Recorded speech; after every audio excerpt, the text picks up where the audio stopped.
여러분 안녕하십니까? 박완신 교수입니다.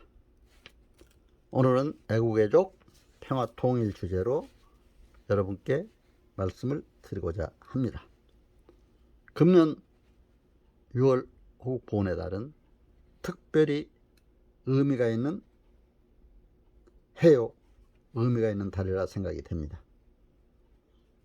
왜냐하면 지난 6월 5일 국가보훈부가 새로 출범을 하게 되었습니다. 애국애족 정신을 더욱 잘 기릴 수 있는 의미 있는 날이기도 합니다. 또 의미 있는 국가의 정부의 제도입니다.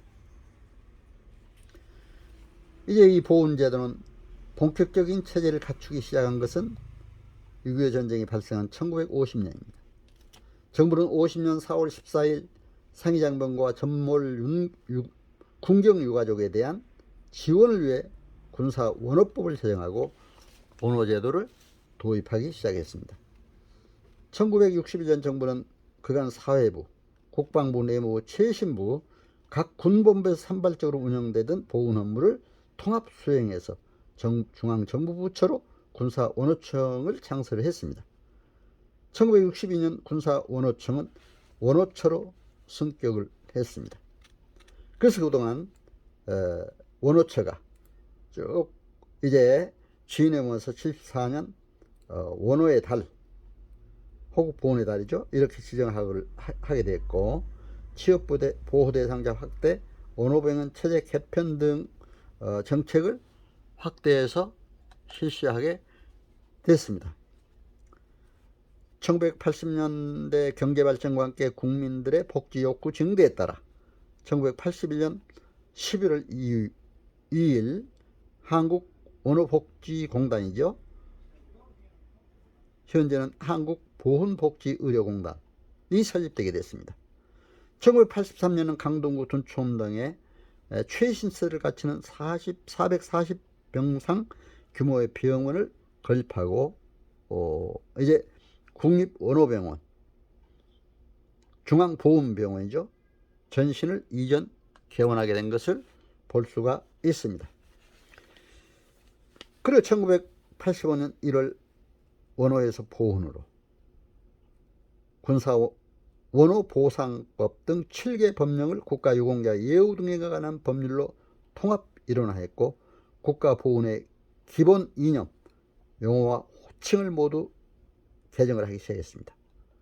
그래서 원호는 보훈으로, 원호처는 보훈처로 각각 바꾸게 되었던 것입니다. 저는 특별히 국가전문자격사 대상으로 국가유공자 업무, 또 국가보훈 업무를 시작하다 보니까 더욱더 이러한 법령의 중요성을 실감하고 있습니다. 2005년 5월에는 국가보훈법, 보훈에 대한 기본법이 제정이 됐죠. 2000년대 들어서서 보훈정책의 중요성이 더욱 높아지고 업무 영역이 계속 확대됐습니다. 2003년 국가보훈 발전 기본계획에 따라 보훈체제 선진화, 보훈의료 복지체제의 합리화, 나라사랑 정신의 고양, 제대군인의 원활한 사회복귀 지원 등을 목표로 여러 사업을 추진했습니다.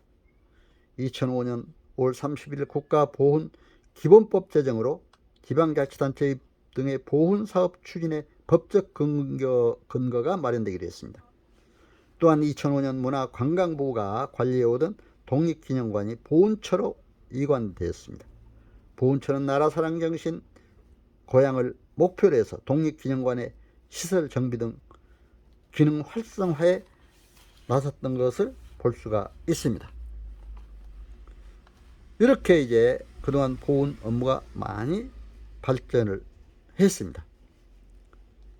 특히 2010년대 이후 정부는 국민들이 동감하고 동참하는 보훈문화 조성을 중점적으로 추진했고, 2019년 3.1 운동 및 대한민국 임시정부 수립 100주년 계기 선양사업과 국가유공자 명패 달아드리기를 통해 국가유공자 명예를 드높이기도 했습니다.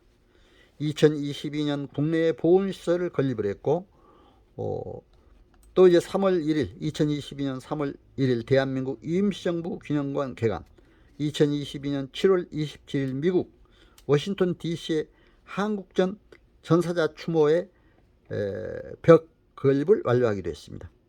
이 외에도 국내외 여러 보훈시설 건립을 추진하고 있습니다. 국가보훈부는 이제 보훈문화 확산과 미래 세대 나라사랑 정신 함양이라는 중요한 역할을 하는 정부 부처로 새로운 도약을 준비하게 된 것을 너무 감격스럽게 생각을 합니다.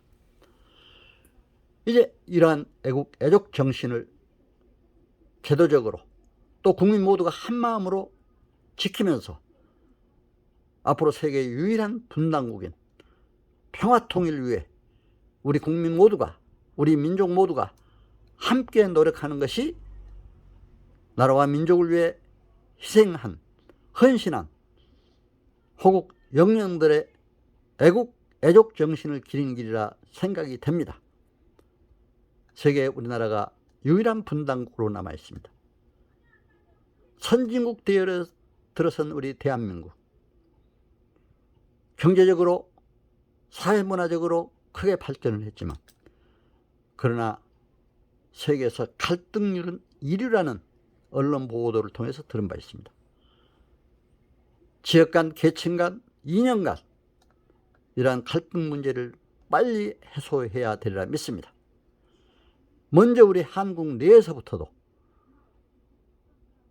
이념 간, 지역 간, 계층 간 갈등을 해소함으로써 통일 문화를 창출하고, 나아가서 남북의 평화와 통일을 위해서도 함께 힘을 모아야 할 줄로 압니다. 여러분, 오늘 호국 보훈의 달을 맞이해서 국가보훈부 출범을 계기로 여러분과 함께 애국 애족 정신, 평화 통일 주제로 말씀을 드렸습니다. 여러분, 애국 애족 정신을 함께 나누며 국가와 민족을 위해 함께 하나로 모두가 힘을 모았으면 하는 마음 간절합니다. 여러분 건강하시고 가정과 하시는 모든 사역 위에 크신 복이 충만하시기를 기원합니다. 감사합니다. 안녕히 계세요.